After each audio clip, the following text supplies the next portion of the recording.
Hey everybody, thanks for joining us today on Theology AMA, because you can ask me anything, but it's not just me. I'm here with Pastor Alex, whom I love, and what an honor to be here in your church. Dude, you guys I have love been so generous.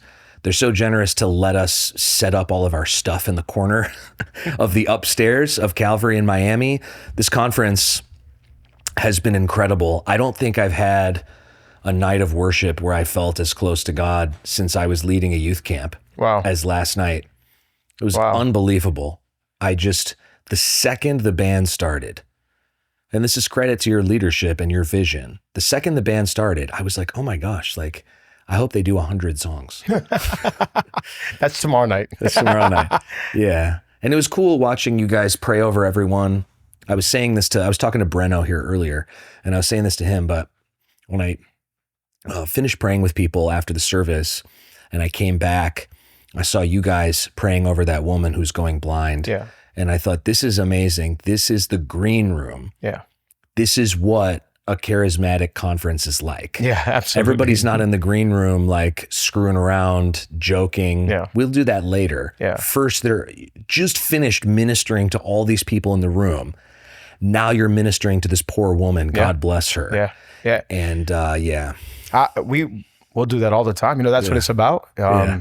It's a family, it's a team, whatever you want to call it. But we look out for each other. And so why are Hispanic, for lack of a better term, people so much more family oriented when it comes to church? I think first and foremost, dude, thank you for having me on this. I love you. I appreciate you. For real, me and Dana, I told you earlier, but I want to say it here on the pod. We love you and Bree. You're one of my favorite teachers on the planet. When you were here earlier this year, the way you blessed our congregation, our church, our family, we generally love you guys. Thank you so much. We love you. Just getting to hang with you a little bit. My parents got to hang with you a little bit last night, and they were raving about you. They called me afterwards, and they're like, he is the sweetest guy in the world. But thank you. Thank you for your kindness, and it's an honor to be here. I think just Hispanics, Latinos were like that. I think our family, lifestyle from home just translates to our church life. And so we look after each other. We'll have a plate of food and we're sharing it with everybody. We're passing it around the table. And we've actually been very intentional in doing that with church. And so when me and Dana became the lead pastors here 9 years ago, we continued using this word family because we wanted it to be a family. And I feel 9 years later, and we still feel like it's a family. Our staff is a family, and it's been amazing. I love the hugs. Yeah. I do. This is my second time here, and so I'm getting to know some of your team better, and it really is family oriented. And I love hugging people. Yeah. So I love hugging my family when I go home to Chicago. And I love walking in here and everybody's coming up and hugging you and all of this stuff. It's great. I don't know if did you hear the story when David Campbell first visited us? Was he a bit overwhelmed by the kisses? Yes. So my mom was the first one to hug him, and then she kissed him, and he couldn't believe it. He's like, in Canada, that does not happen. And he's like, the pastor's mom kissed me. And he goes around the world, telling people, this lady in Miami just came up to me and hugged and kissed me. For him, that was so rare. For us, it's like, that's normal. Absolutely normal. Yeah, totally. I told you this story one time, but I'll tell it again for the pod. I helped a church plant in Miami maybe 15, 18 years ago. And I was hanging out and they had some prayer meeting and I went, and there's all these beautiful Cuban women that are in their 20s, they're not as beautiful as my wife, but they were all beautiful and they're all kissing me. Yeah. I'm 20 years old. I'm thinking, good Lord, do you know how this is making me feel? I'm not ready to be just thrown into this situation. Yeah. Hold on. Wait a second. I'm are you guys hiring? It is completely normal in Hispanic culture. You walk anywhere and it's hugs and kisses. I think it's great. I mean, I love the New Testament passage that says, greet the brothers with a holy kiss. I like that. I believe in that. I believe that that's important. I believe that affection is the way family is. Yeah. And if we are the family of God, I'm not saying that Dutch and Nordic people should all be kissing each other. I'm saying for the culture that you're in, correct, it should be the normal level of affection between family. I think there's something powerful about a hug. Yeah. Sometimes when I pray for people, after I pray for them, I just hug them. Yeah. And it's some people just need a hug. You don't know what they've been through. You don't know where they've been. I saw you doing that last night when you were praying and prophesying over that guy in the corner of the room. Yeah. That was a good word. Yeah. I was listening to you pray and I was like, yeah, that's a good word. That felt really good. I think people have a wrong image of God, only as judge, but he's also father. Yeah. Pastor Casuno, who was here a couple of days ago, he taught on he's first father, then judge. In the Our Father, it says, give us this day our daily bread. And then it says, forgive us of our trespasses. And we so often go to God asking for forgiveness first and then the bread. But in the Our Father is give us this bread and then forgive us. And so he's father, then judge. And so when I pray for people, I want them to know God loves you. Because for me, it was, I grew up in a Hispanic church where it was a lot of legalistic works mentality. And so when I finally got free of that, it's like, he's my father. And so when I pray for people and then I hug him, it's like, he loves you, man. The Lord loves you. He's smiling down on you. Like, none of us are perfect. We're all messed up. We're all jars of clay. But man, if you come with a heart that is like, Lord, I need you, he's going to embrace you and hug you. And so I think when you hug somebody, especially in prayer, it's like, man, that's the Father hugging you. He loves you. Yeah, and it's powerful to proclaim over someone theological truth that you believe. Yeah. God sees you. Yeah. He loves you. Yes. While you were yet sinners, Christ died for you. That's right. Why is, more on the Hispanic culture thing, why is Pentecostalism so massive in South America compared to Europe? Yeah. Why is that? That's a good question. I don't know. I'm sure a smarter person than me, intellectual, will tell you the reasons why technically, I think culturally, we're very emotional people. Yeah. Hispanics are, loud, we're passionate. You go to our soccer games, you go to our family functions, over lunch and dinner, and you don't know who's talking to who. Everybody's talking at the same time. And so true story, again, going back to Pastor David Campbell, one time he was here with us, and at night we were going to celebrate a birthday party. And I said, hey, do you want to stay at a hotel, or do you and Elaine want to come with us? And he goes, no, we'll go with you guys. I'm like, all right, it's at somebody's house here from our staff. It's like family. So we're all going over there. They have a massive round table. So it's like 12 of us in this table. Everyone's and just we yelling. are having but everybody talking at the same time, high levels. We're all laughing, saying joke. And I look at him and it looked like he was, people's faces at a tennis match where they're just like this. And finally he went like that. And, he's like, oh my God. He's like, how do you guys understand each other? Like and you guys are so loud. And now he says, when I go home, I miss it. So I think it's just in our blood. It's part of our culture. And so I think part of that then translates to, our philosophy of ministry. We're going to be a little bit louder, maybe. We're going to be a little bit more charismatic. And so maybe we tend to like that kind of stuff. Is it a response to Catholicism in the sense that, like, there's so many Catholics in, Mexico, Guatemala, Venezuela? Is it people are in that, and there's a lot of things about Catholicism that's brilliant, but then they're perhaps coming out of that and they're like, I believe in God. I just want the most real experiential thing that there is. Yeah, absolutely. My wife grew up Catholic, Colombia. Born and raised in a Catholic environment, Catholic home. I would even say there's a ton of Catholic churches across Latin America that now are charismatic Catholic. And that's so amazing. They are alive. I mean, they are worshiping, clapping, singing. I think you literally start to be like, wait a minute, I can praise God the same way I shout for a team, the same way I do everything else in my life. I can do that, when I think of God. So that's a major part. Now, do you know a priest who can make us honorary Catholics so that we can take communion at one of those charismatic Catholic parishes? The one in Diana's hometown, he is as charismatic as they come. Okay, good, because that's what I want. But I'm not going to lie. So I'm not going to go up and take communion at the Catholic Church because they don't want you to. I don't want to be deceptive. Yeah. Have you ever heard the story about Joe Biden's priest in somewhere in America? Joe Biden went into Catholic parish, and the priest said, you can't take communion. I was about to say, is that the one that didn't want to give it to him? Wouldn't give it to him. Why? And he said, why? I'm the president. He said, because you are for abortion. Wow. You're in sin and you have to repent. And I don't know who that guy is, but I think he's the coolest guy in the history of the world. He's the most based guy. I just picture it pausing on him and the sunglasses coming down on his face. Thug life. Yeah, exactly. Dun, dun, dun, dun, dun. And then I, from what I read, Joe ended up going somewhere else and getting communion or whatever. But I just thought that was really intriguing. I love like those kind of based old school guys that are like, no, it's really as simple as this. Yeah. You can't murder people and take communion today. Absolutely. You can't really do both. You can have one. Yeah. All right, you want to take some questions? Let's do it. Take Absolutely. some questions, Let's see go. what's going on here. All right, let's see what we got. Oh yeah, I'm going through my stories because I'm getting to the questions one. This is last night. I saw that video. Sometimes, it's good to see it through other people's lens. Because when I saw that video, I was like, wow, the church looked awesome. Because when you're in it, It does. Here, let me play the other one. Possibilities. Give us the strength to keep moving forward. Yes. That's the Bishop Chris Mendez, Pastor Chris Mendez from. He was like, I think I asked you, that was the first time you met him? That was the first time I met him this week. He is a freak. He was like is a 70 beast. minutes into the content, so pumped up. Yes. And I was just like, wow. So he originally from Australia, parents from Argentina. Where'd you guys meet? Through Hillsong. So, okay. So his parents moved to Australia. So he's born and raised in Sydney. When I became the lead pastor of Calvary, our church went through a really ugly and real difficult transition. It was very painful. I was the youth pastor and the board asked us to become the pastors. And so after about 2 weeks, we finally said yes. And the first person I invited was Chris. I would always see him, across the Hillsong socials. And I'm like, man, I like the way this guy preaches. And, he's extremely passionate. So I just threw an invite out there and he said yes.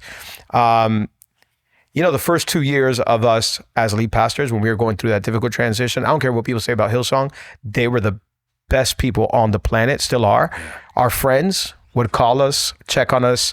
Chris Mendez, Darren Kiddo, Gary. I mean, they were just, Gary Clark is the pastor of pastors. And so when people talk about things, I'm like, do you know them?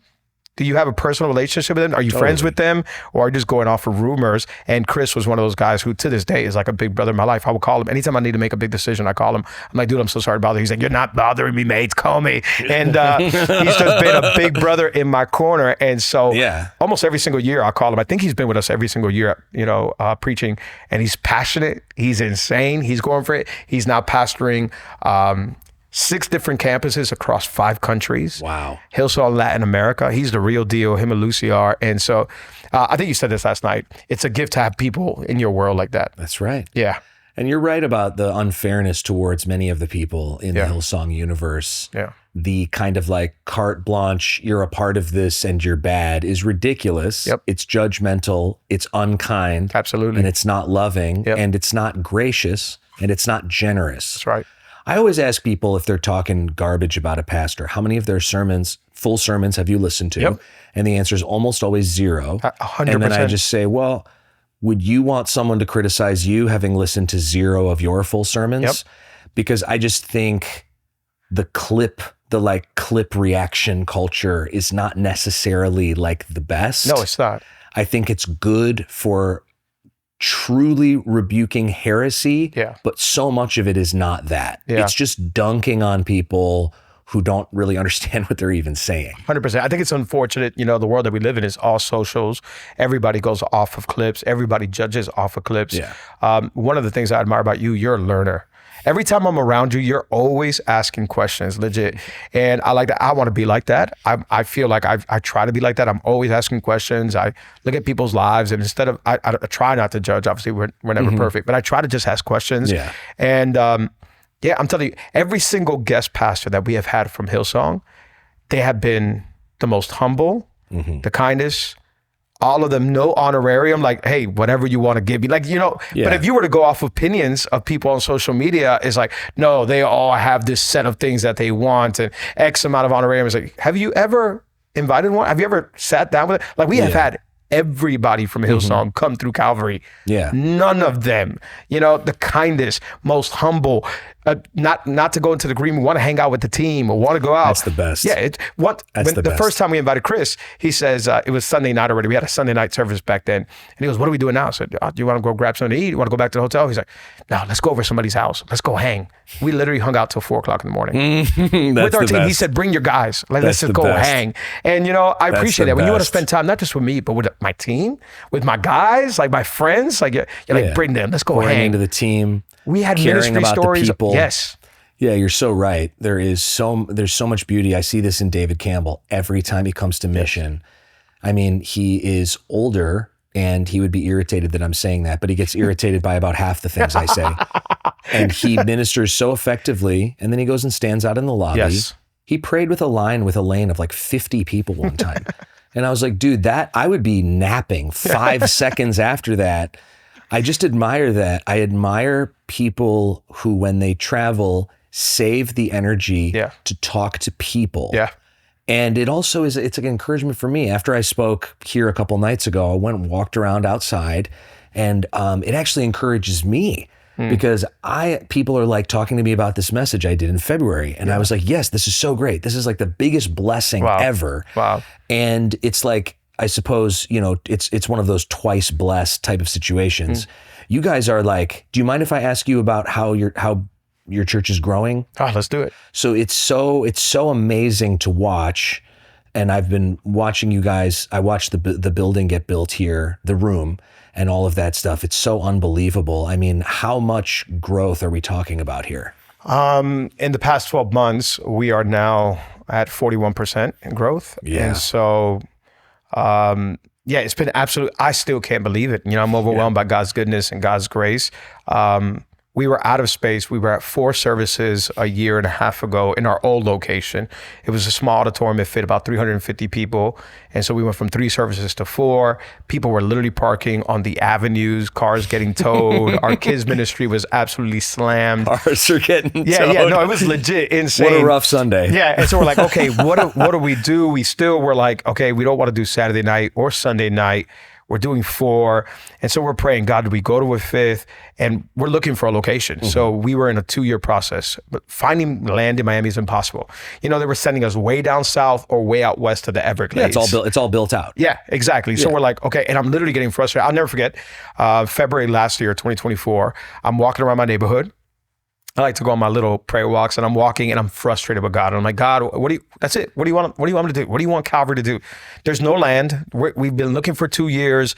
Like, okay, I guess this is our lot in life. We're going to stay here, you know, for the next 25 years. That's fine. If that's what you want, I accept it. You know, it's like this like fake pious type stuff. And I was like, okay, that's fine. But I was really frustrated with God. I get to church, and the realtor's like almost like speaking faith into me. You know, it was super weird. He's like, come on, we'll have faith. We'll find something. 2 months later, we get a phone call that this building is up for sale. It's an old Baptist church. It got built in 1980. This property got bought in 1950. We literally come see it immediately.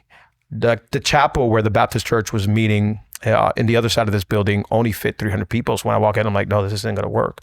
And then they're like, but we have this gym. When we walk in, I see this massive gym, basketball gym. You can see it right away. Yeah. Yeah. And I'm like, how many chairs could we put in here? Yeah, exactly. And so me and Adam, one of our executive pastors, he starts measuring everything. He's like, I think easily 600 chairs. I'm like, are you sure? He's like, I think we can maybe squeeze in 800. We put it on an offer. We were the 4th offer in this building.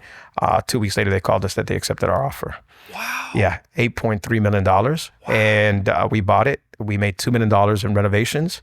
And we moved in 103 days later. This building looked like 1975 when we bought it. It was yellow walls, purple carpet. The church ran out of money before. They weren't able to upkeep the building.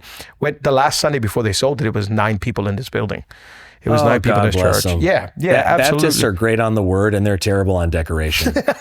It's bad. Yeah. So did the church basically close? No, they moved down. They're actually meeting at a hotel, like I think a few miles from here, at a small little banquet. Well, God bless them. Yeah, absolutely. I admire people that are willing to say, hey, like our thing doesn't need this space anymore. Yep. We paid for it. Let's see the space utilized. And I love their heart. Their heart was, let's try not to sell this to like a developer. Or exactly. Let's keep it in the kingdom. Yep. That's awesome. So then you guys already are out of space. Okay, so we move in. David Campbell, I'm talking to Pastor David Campbell through this, and I'm like, hey, we bought this building, blah, blah, blah. I'm thinking about going to 2 services if we can squeeze in 800 chairs. He goes, Alex, go to 4. And I said, no, I'm going to 2. I've been preaching 4 services for a while now. I said, I think I'm going to go to 2. He goes, go to 4. And I said, no way, that's insane. So we literally decided to go with 3. We're like, let's go to 3 services. We announced it. Grand opening Sunday. Over 3,300 people showed up. The 3 services were slammed, all with overflow. The last service, I'm getting ready to go up and preach the 3rd service. Our campus pastor grabs me and he's like, hey, there's over 200 people outside and they said they're not leaving. Can we please have another service? And so I said, okay, let's go for it. We did a 3:30 p.m. service, and they just came into the service. They waited 2 hours outside. One guy literally ordered Uber Eats, went to go eat in his car, waited for the next service. That guy's a legend. I tell him all the time. I see him all the time still, and I go, you are the That's freaking smart. best. I'm like, you know what? What a heart. Like, some people would get upset. That day, we've had a handful of people get upset and say, oh, you don't have space. It's like, what do you want us to do? Oh, I can't believe you have lines to get inside a building. Your fault. Yeah, exactly. I'm like, what do you want me to do? I'm like, you're mad that we have lines? We're trying to keep order. Like, what do you want me to do? Jesus wouldn't have lines. I'm like, those kind of people you can't even reason with. It's like, you know what? God bless you. Yeah, go find it's more about you at that point. Yes, than 100%. Jesus wouldn't have lines. Okay, let me tell you about the feeding of the 5,000. Yeah, insane. So we went with 4 services. Grand opening Sunday, and we've had 4 services since. So That's amazing. We had incredible growth. So we're up 41%. This year alone, we've seen, I think this Sunday we crossed 6,000 salvations. Just absolutely insane. We're going to end up with probably close to 9,000 salvation. It's just been wild. It's been wild. Something about the people. This is one of my favorite places I've ever gotten to speak. As a person who's a teacher, you know this, you understand. As a person who's a teacher, I want the time that I have and the time I'm away from my family, I want it to matter, and I want to minister to people, even if there's 50 people or 5,000 people. Yeah. I want to minister to people that want to learn about God. Yeah.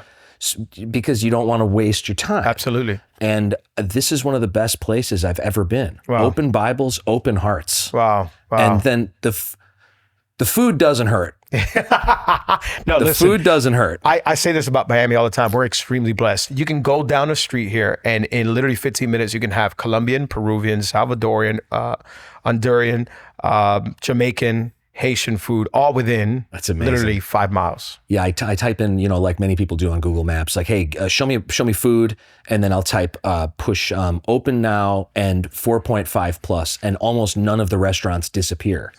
And I was like, oh wow, this is like, I was eating a Salvadorian steak last night. I was texting you when I was over there. Phenomenal. That place is amazing. Yeah. I just ate at Tacos and Tattoos. That place is amazing. Yeah, you get a mix. Their tacos and tattoos is Mexican with a hint of Puerto Rican. The owner's Puerto Rican. Oh. Yeah, so it's just, we get everything in Miami. We're extremely blessed. Well, it's going to be good when you order a steak taco and they ask you what temperature you want the steak. Then you're like, oh, wow. When I went to the Salvadorian place yesterday, I walk in, the guy at the front doesn't speak English, and I'm just trying to get a table. And then the owner comes out from the back, and he's all irritated with his guy. He's like, you have to understand the words table and different things if you're going to work here, whatever. So then he comes up to me to apologize. I'm like, you don't need to apologize. I understand that when I walk into a place like this, if the person doesn't speak English, the food is going to be amazing. Yeah, it's going to be phenomenal. It's going to be Absolutely. amazing food. Yeah. So I love these kind of stories. Like, it just shows you Miami's such a different place from the rest of the country. It is. Darren from Hillsong came one time. He was speaking on a weekend service, and he said he went to go get a haircut. And he says, nobody understood a word of English. He's like, we are in the United States of America. He goes, Miami is such a wild place. I'm like, it absolutely is. Yeah. I was getting my haircut when I first moved to Phoenix by a bunch of Hispanic dudes. They had a place called Royal Fades. They were doing great fades there. They would always ask me, do you want it lined up? And I didn't know what that meant. I'm as white as they come. And so I would always say, whatever you think looks best. Yeah. And they would never do it because it's going to look horrible on me. Well, then one day I got the wrong guy, and they're like, do you want it lined up? I'm like, whatever you think looks best. I had never said yes or no. So I didn't even know if they were lining it up or not. And he lined you up. He lined me up, dude. I looked like Eminem. I looked so terrible. My beard was all perfect, and my hairline was all perfect. And I was like, oh no. I FaceTime my wife. She starts dying of laughter. So I just shave all my beard off and put on a hat for a week until it grows back. Oh my God. Bro, I would love to. Do you have a picture? I need to see that. It's amazing. I did not take a That's picture. Like 1998. Absolutely. Everybody was getting the tape. And bro, that's Miami, bro. I'm telling you, you walk in and everybody's still getting lined up here, and you'll find a bunch of just us Hispanic guys in there. But Darren's like, nobody understood me. I couldn't get a haircut, and then I couldn't get breakfast because he doesn't speak one word of Spanish. But I love it. Miami's just a different wild place. It's the best. And praise God for the growth, man. Yeah, no, it's been awesome. Now it's not slowing down. No, we just had a meeting with an architect 2 weeks ago. So we just bought 5 more acres right here next to the church. It's connected. So now we got a total of 12 acres. We're trying to build a 2,000 seat auditorium. So we're praying for $20 million. And so we're going forward in faith in Jesus' name. Amen. Yeah. Who knows who God will bring? Amen. Who Amen. knows who God will bring? Yeah. We had a guy at Mission last year that Mission hasn't historically used the word tithing. I like the word tithing. Mission hasn't historically used that word. And we had a guy last year who sold his company who called Kevin, who you know, and said, I'm going to tithe. Wow. And I was like, what's the sale number? And he told me, and I was like, ooh, 10% of that, that's a lot. Wow. Wow. That's a lot. And so Praise God for that's people where like that. That's where our construction that we're doing right now came from. Wow. And that guy is amazing, and he believes in the church, Yeah. and he's backed it up with all these resources.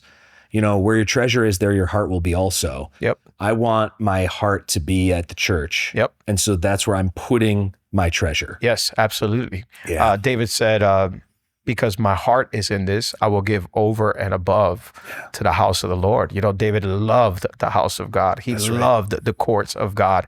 And it's like, yeah, that's the way I want to live. I love God's, like walking around our building, walking around, seeing the faces, you know, talking to people, my friends, my family. I'm like, yeah, there's nothing else I want to invest in than God's house. It's the absolute best. I know marriages that have been restored, young people that have left gangs, that have left drugs. I mean, testimony after testimony is like, what a beautiful place it is, the house of the Lord. That's right. That's right. All right, let's take a few questions. Let's do it. Steph says, why do people pray over me in tongues? Is it bad that I don't feel encouraged? That's a great question. Yeah. Yesterday, we had a ton of questions on speaking in tongues. I would love to hear your thoughts as well. But I would say, I think there's two different types of tongues. So I think one is the Lord giving you the ability to speak in another language. And either somebody's going to understand that or somebody's going to interpret that. Yeah.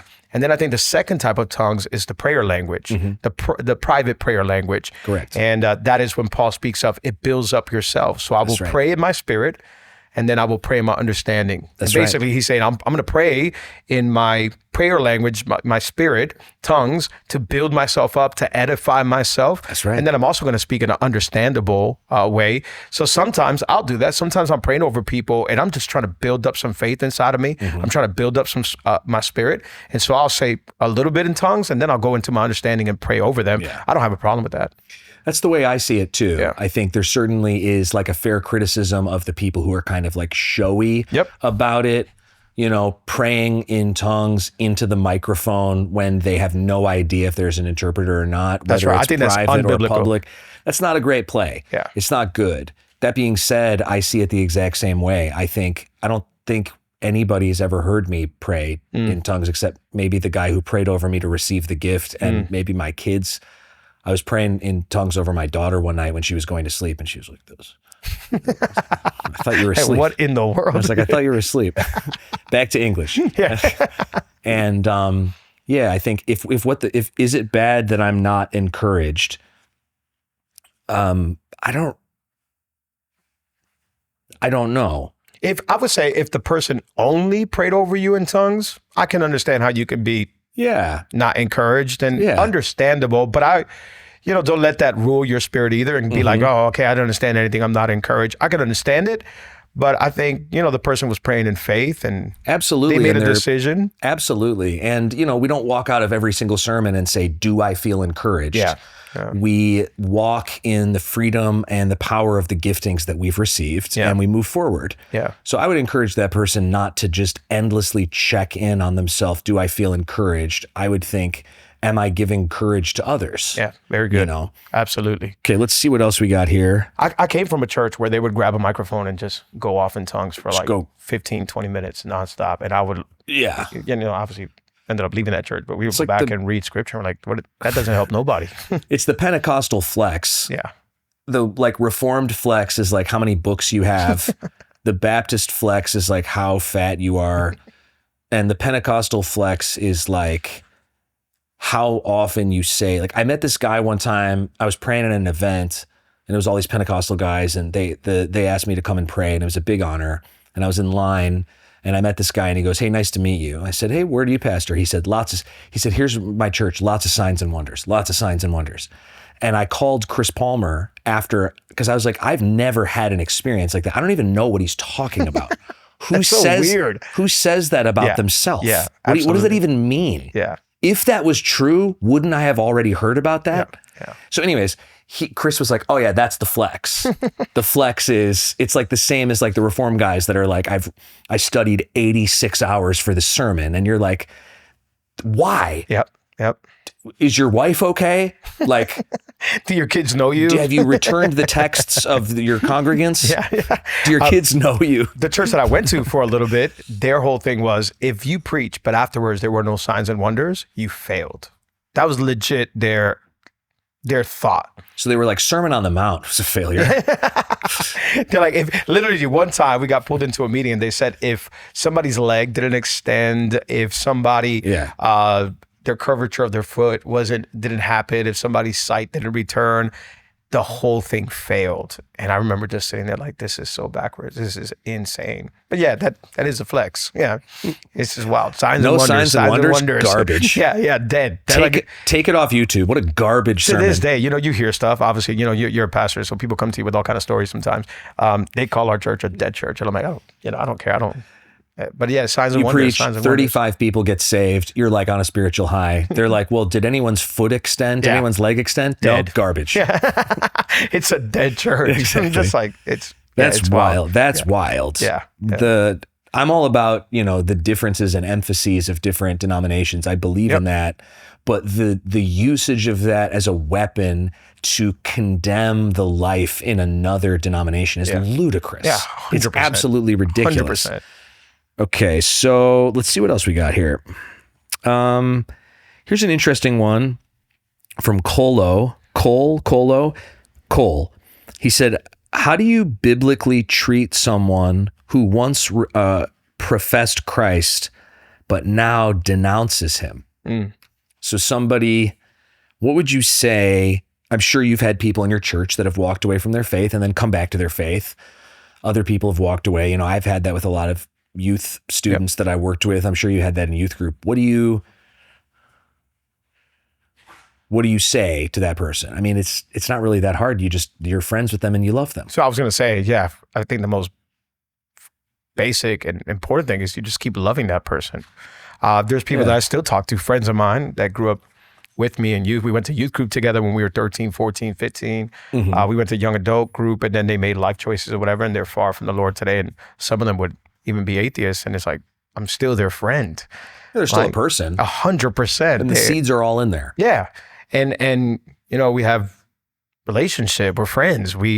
That doesn't change. And I want them to know I don't judge them. That's between them and the Lord. And, I pray for them. I pray that they would, come back and repent and their eyes would be open. But I think love is the greatest. You can't, there's nothing better. I can't say nothing to them. We know each other. They know the word just as much as me. Like, we grew up in church together. But being there, love, I think, will just absolutely blow them away. Just continue to love on them. And it's like, man, this person doesn't treat me different.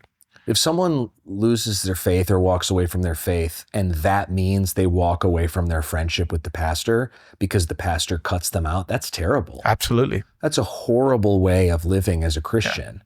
And that's not biblical at all. I think people think they have to have some sort of like judgment, line in the sand, boundary. And it's like, where do you see that in the life of Christ? Yep. I just went to a music festival in Chicago a couple weeks ago called Riot Fest. I went to see Jack White and Weezer. And is that the one you were putting in your stories? You were just there to witness? Just there to witness. Yeah, absolutely. Didn't drink a sip of alcohol. Didn't smoke any cigars. When someone would approach me and talk to me, I would say, "Are you saved?" And if they said no, I would say, "Then be gone." Yes. Yeah. You were there studying how sinners behave. That's right. That's right. I'm making a documentary. So anyways, I was there and I was hanging out with one of my former students. He's like my favorite student. And we got to hang out all day. He's getting married. And I'd been catching the vibe that he was not attending church anywhere. So we were at like a diner at midnight. And I was like, "Are you attending church anywhere?" And he said, "No." And I was like, "This is great. This is like a great opportunity." That makes me really sad. I discipled this kid for like 7 years. I love him, but this is where he's at. Yeah. And I'm glad that he feels comfortable telling me that, since it's the truth. Yeah. And I was able to just speak life over him. I think God gave me a sentence for him. And I said, "You know what? I bet when you have your first kid, you'll go back to church." Wow. And he was like, "Yeah, I think I will." And I was like, a lot of people have done that. Yep. Because he said, "I am a Christian." I said, "Yeah, you are, dude. I was with you. Wow. I saw you sing. I saw you pray. Yeah. You are a Christian. And I think maybe when you have your first kid, you'll be like, you know what? I really want to go back to church. Yes. And I think there's something beautiful. I think there's something beautiful there about speaking life over people that are far. 100%. And I suppose if they still want to, like your friends that are atheist or walking away, when they still want to have a relationship with you, that also says something good about them. Absolutely. It says something good about the relationship, and it says something beautiful about them. Yeah, absolutely. I think I had a great example in my parents. My parents are my heroes, my best friends, my first pastors, and my parents treat everybody the same. Everybody. I've never seen them treat. Your parents are awesome. I love them. I can tell. I love them so much. And I've seen them treat people with kindness, with manners, like I hate people in church that have no manners, that are just rude because they're apostle so-and-so or because they're prophet so-and-so. It's like, I don't give a rip what you've done. Yeah. We are all equal at the foot of the cross. I will respect you and honor you, absolutely, but you demanding this is different. And so it is different. Yeah. Let another man's lips praise you. That's right, 100%.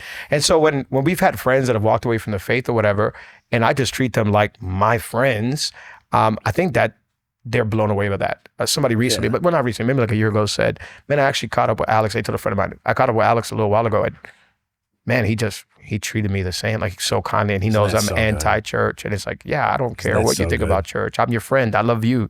And I care about you. And let's just have a good time. Let's talk about the Heat or basketball, whatever. And it's like, I'm going to love on you. Absolutely. You're still a person. You're still made in the image of God. Yeah. And can we as pastors love people who don't want to be a part of the big K Kingdom of God movement and don't want to be a part of our small part of the kingdom that we're doing? Yep. That's such a litmus test of what you believe about Imago Dei. Yes.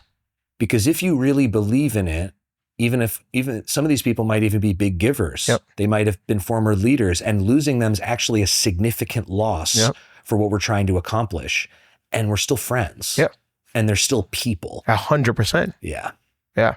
I think that's the way of Jesus. Yeah. I was talking to somebody recently. I said, why did sinners want to hang out with Jesus? Yeah. Pastor Chris Hodges always said, kids ran up to Jesus. Like Jesus must have had a smile on his face. Jesus must have been the coolest dude to have at a table, tax collectors, prostitutes, drunks, sinners, but they wanted to hang with him.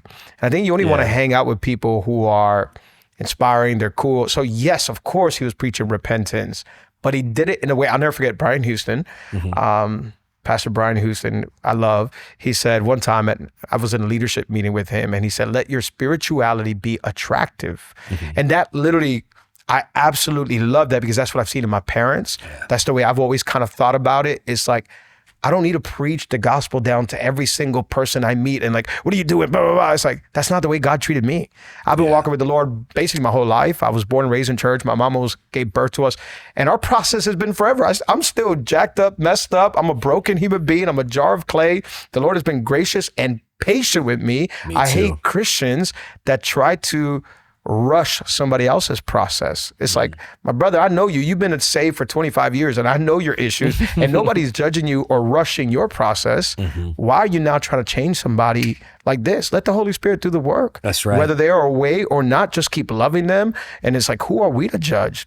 I need to focus on me first. And I'm going to treat my brother like my brother. I'm going to treat my friend like my friend. And that's so good. My a guy that has been a really big support to me in Phoenix is a pastor named Chad Moore.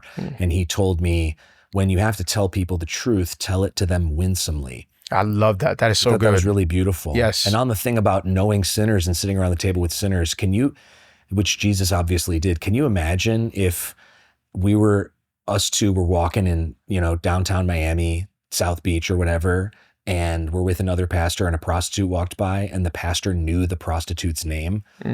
We would feel like, how does he know that? Yeah. Why does he know that? Yeah. We would immediately I would be trying to pull my thoughts away from all the negative versions of that. Right.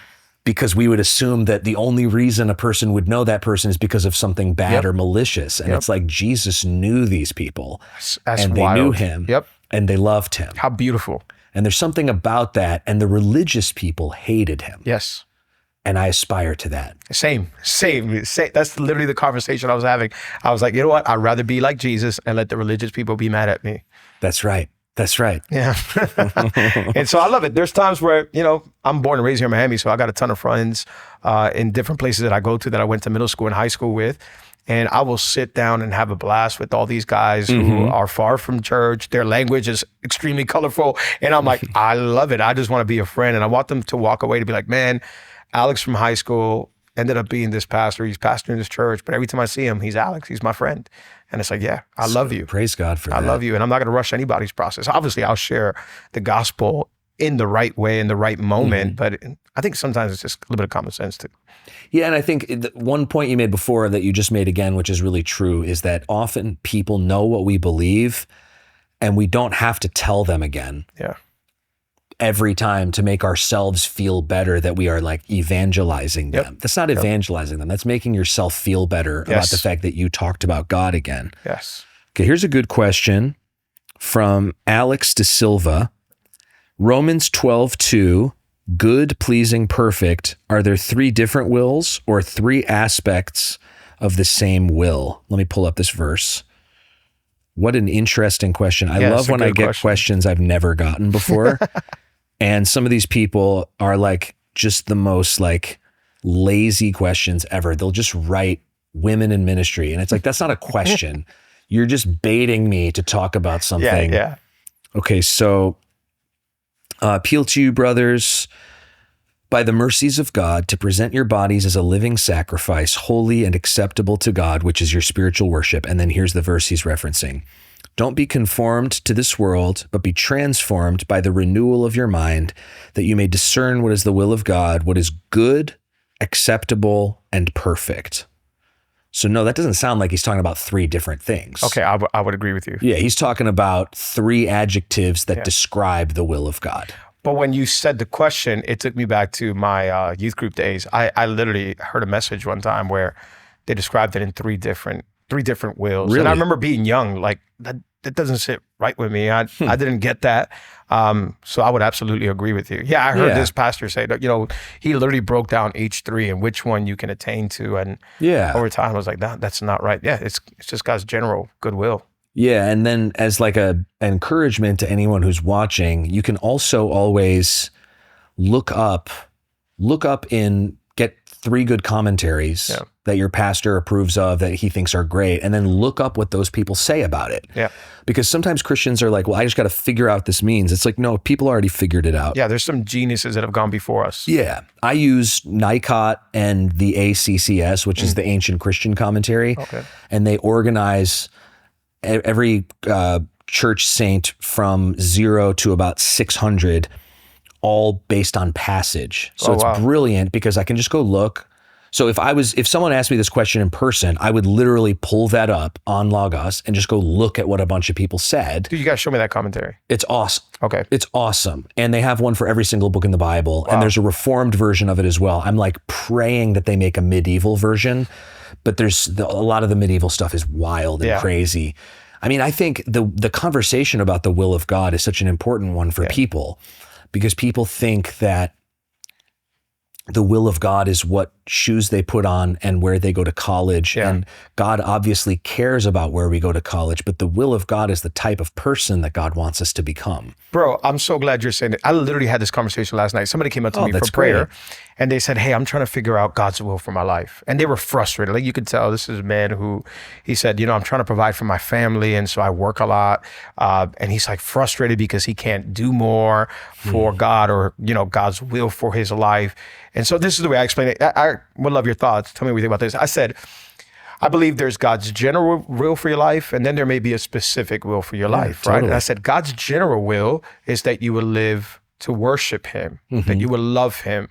I said, so that's like waking up in the morning and just including him in your day, that you would pray without ceasing, that you would love him, that we would worship him, that you would love your wife, that you would love your kids. That's part of God's general will, that you would be faithful to God, that you would love him with all your mind, heart, and soul, and that you would love your neighbor. And that's God's general will. Are you doing that? You're working, you're trying to provide for your family. He's working, he said, insane amount of hours where he can't sometimes even make it back home on time or make it to church.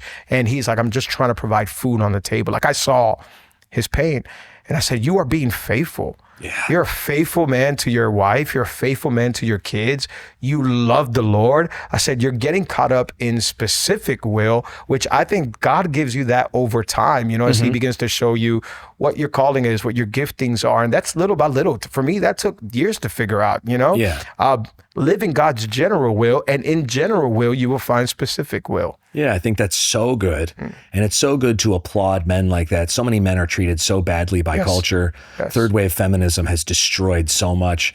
That guy sounds awesome. He's Incredible man. Anyone who's breaking their back to provide for their family is a champion and a king, and I applaud them. And I'm going to say this, and I'm trying to be careful in how I say it, because I'm a champion of the church, but I think culture has destroyed men like that. And some churches have destroyed men like that, where if you can't serve, if you can't show up on time and be part of this team or that, that's then a you problem. are no good to us and you're set off to the side.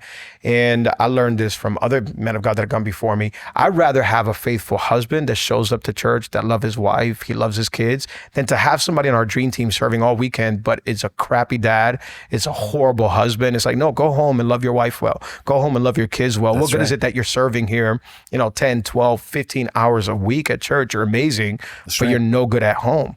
That's right.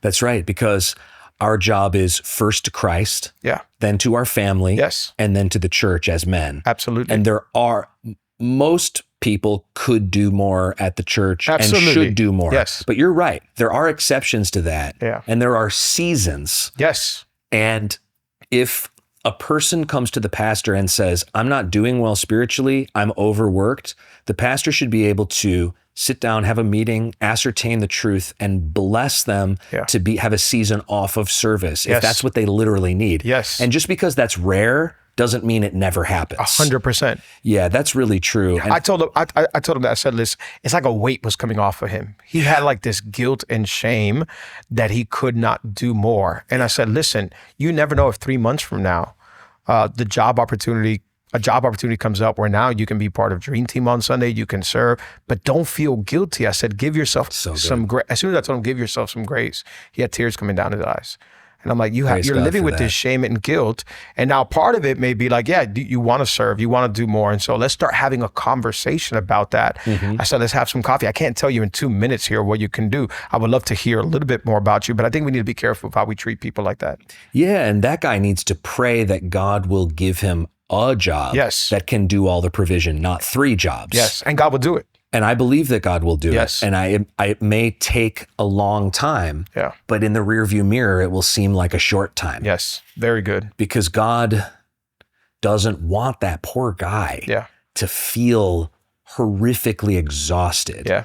And it's not just a season. And I just think the inflation and all this stuff is just a real thing that has put pressure on people. And it's like, I love that you responded to him like that. I'm trying to be careful in the way we are leading Calvary and our team. Yeah. Because of the experience that I had, I went to this church. It was a mega church where they literally burned volunteers out, where if you did not live at the church serving 24/7, you were literally discarded. And I know somebody, had a conversation with somebody, this is many years ago, it's like 15, 20 years ago.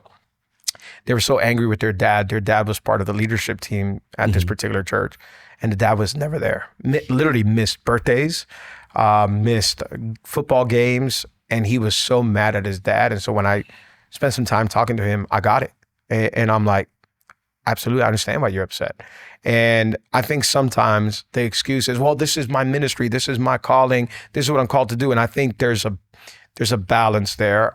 There's been times where I've had to miss certain birthdays of family members, and understandably. But for the most part, I'm going to try to do everything I can to be there with my family, but also do what God has called me to do. Absolutely. And especially for people in your position, you're in charge. Yeah. So the people who are in charge, who are missing every family event, that's pretty broken. Yeah. The people who are not in charge and their pastor is forcing them to miss those things, that's the tough spot. Yes. Because you need to honor your pastor and also go to him and say, I would like to be able to go to more of my kids' things. And the pastor, most pastors I know are amazing. Yeah. They would love to accommodate that with you. Yeah. And most pastors I know have also had some staff people take advantage of them. And so they have those types of things in their mind, and they're trying to do the best they can with the resources. It really has changed, hasn't it? Yeah. I mean, I feel like when I was growing up, the pastors were at the office all the time, and now I'm not at the office all the time. Yeah. And maybe it's because, people can get a hold of me on my cell phone, so that makes it easier. But that shift has happened where I suppose even with men, there was more of a like, my dad never comes to this thing. Now it's like dads are at everything. And I'm like, that's great. Yeah, 100%. That's so great. Yeah, absolutely. As long as you're still being a responsible man and you're making your income for your family. But if you can, if your job is flexible enough, I absolutely think it's phenomenal. It is so fun. Yeah. I mean, have you decided what you're going to put your daughter in or what she's going to do for activities? No, not yet. I don't want to force it, but I love tennis. Yeah. And so I want her to get into tennis. She's 2.5, about to turn 3. I love tennis too. Yeah. We should go, us and our wives, we should go to the US Open. Bro, in New York. I've been wanting to go so bad. If you're down, I'm down. That would be so fun. I love tennis. And so I'm always telling them, I'm like, we need to get Arya into tennis. But yeah. Now, are your kids in sports? Yeah. Ezra does skateboarding. Okay. And he is like so good. I can't believe it. Bree found the most amazing coaches. Oh, nice. Violet does, check this out. Wait, that's the wrong one. Violet does ballet, and she nice. does so good.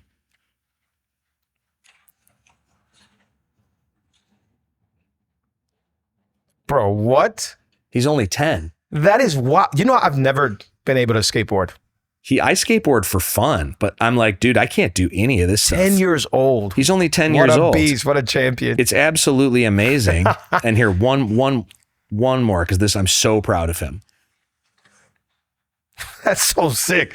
Bro, what in the world? He's so good at it. I'm so jealous. I've never been able to skateboard a day in my life. But bro, how do you do it? Because you also are a man in charge. You have a lot of responsibility.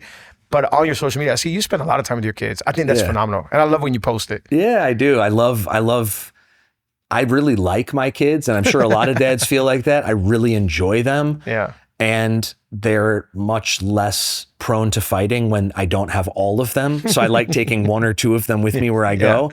I like to travel with them. Didn't you travel with Ezra recently? Yeah, I traveled with Ezra up to Edmonton. So sick. And he was excited to go to Edmonton in February. Wow. And I was like, oh, that's amazing. And I took Violet with me to Atlanta.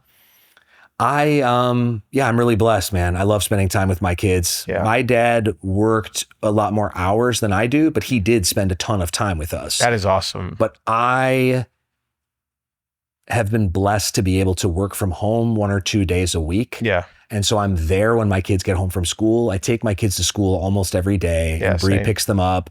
And then I just find little things that we like together. Yeah. So right now, we are playing The Legend of Zelda on Nintendo. That is and awesome. I sit with my kids and we just play together, and it's so fun. I've got a PS5 and I got this game called Astrobot. It's like a Mario game with a robot. I haven't really played video games in the last 10 years, but my kids like them. So I've gotten them a bunch of systems, but sometimes they can't understand the games. So then I will play them and they watch. That is awesome. My daughter sat next to me with her hands on my arm like this, watching me play Astrobot. I was almost in tears when the game was over. Wow. Because I was like, this game took 20 hours. She's been sitting with me the entire time. I wish this game was 500 hours long. That is beautiful, bro. I might just start it again, honestly.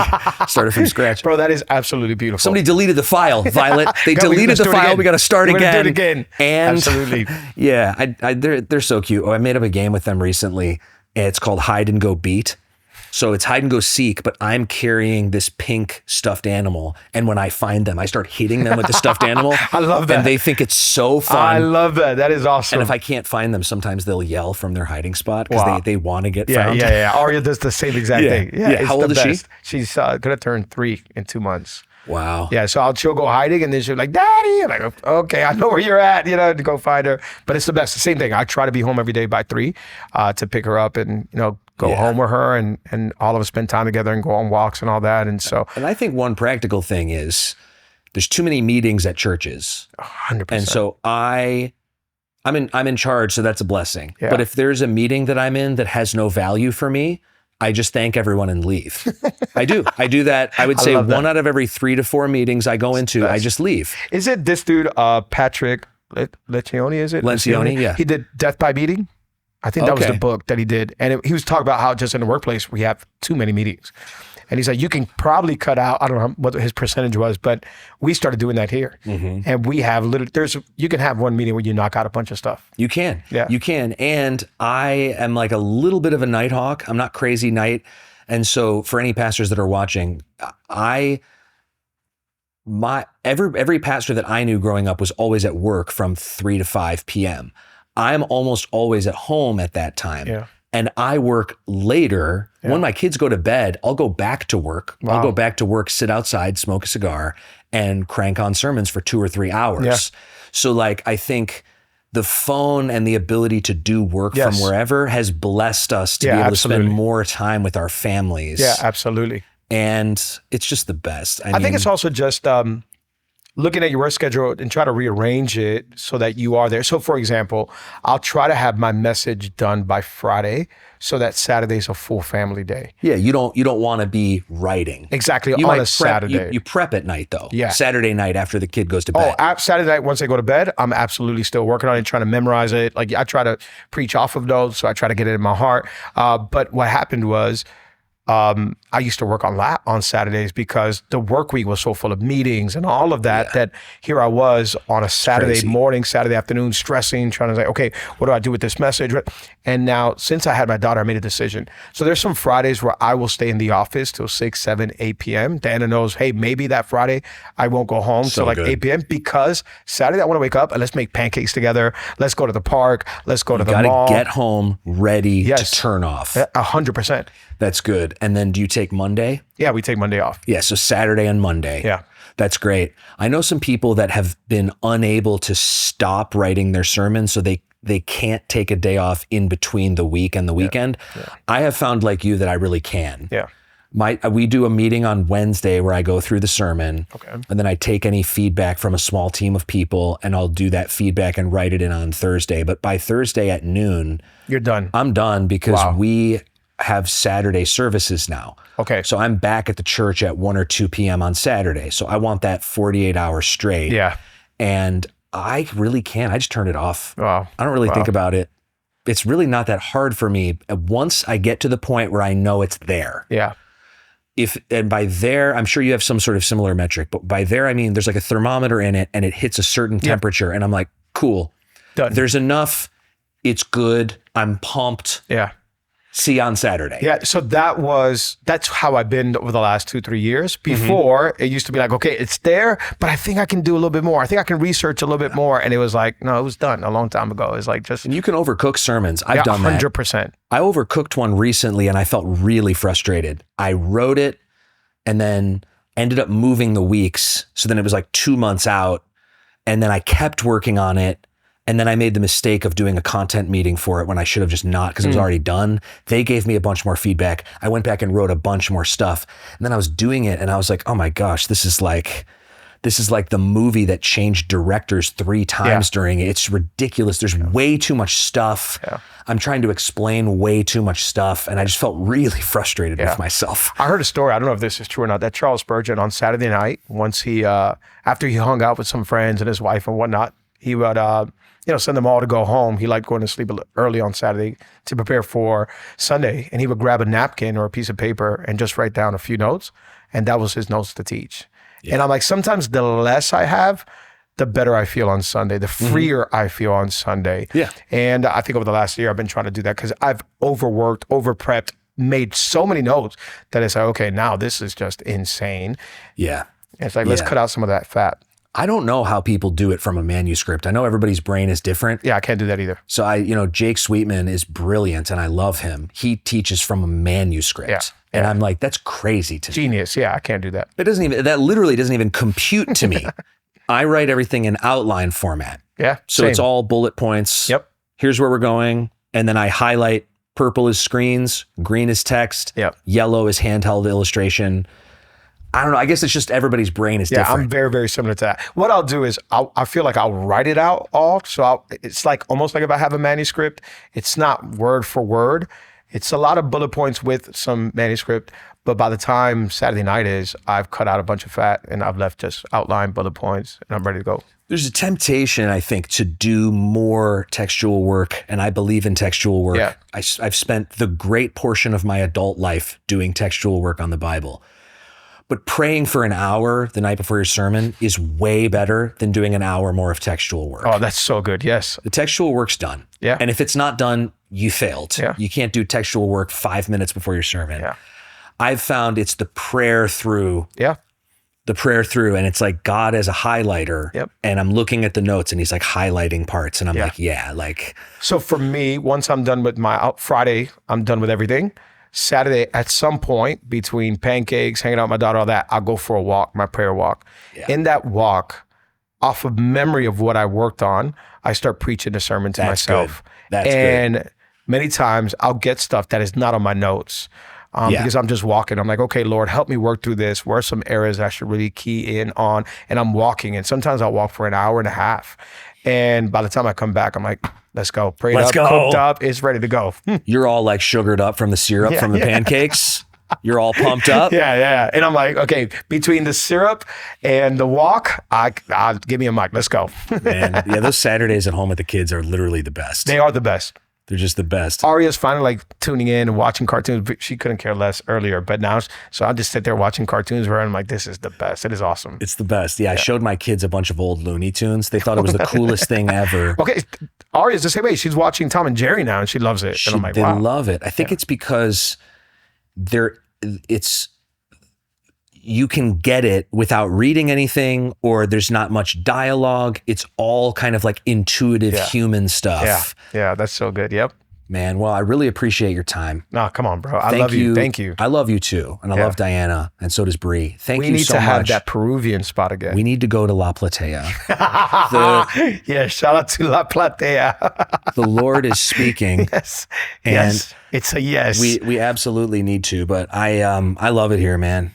Dude. This is such an amazing place. This week's been a blessing to me.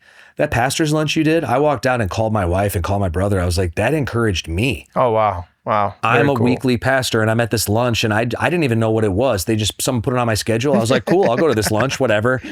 It was so encouraging. Oh, wow. And that word from you, that word from Chris, that word from David, and Nathan, just pushing this like, don't give up. Yeah. Keep going. Yeah. Oh, it's the best. Dude, thank you for being here. Thank you for being. Our church loves you. I know pastors in South Florida that love you. And so just having you around, you're so accessible, you're so humble, you're so kind, and you're so brilliant. much. And so thank you, bro. Thank you for everything.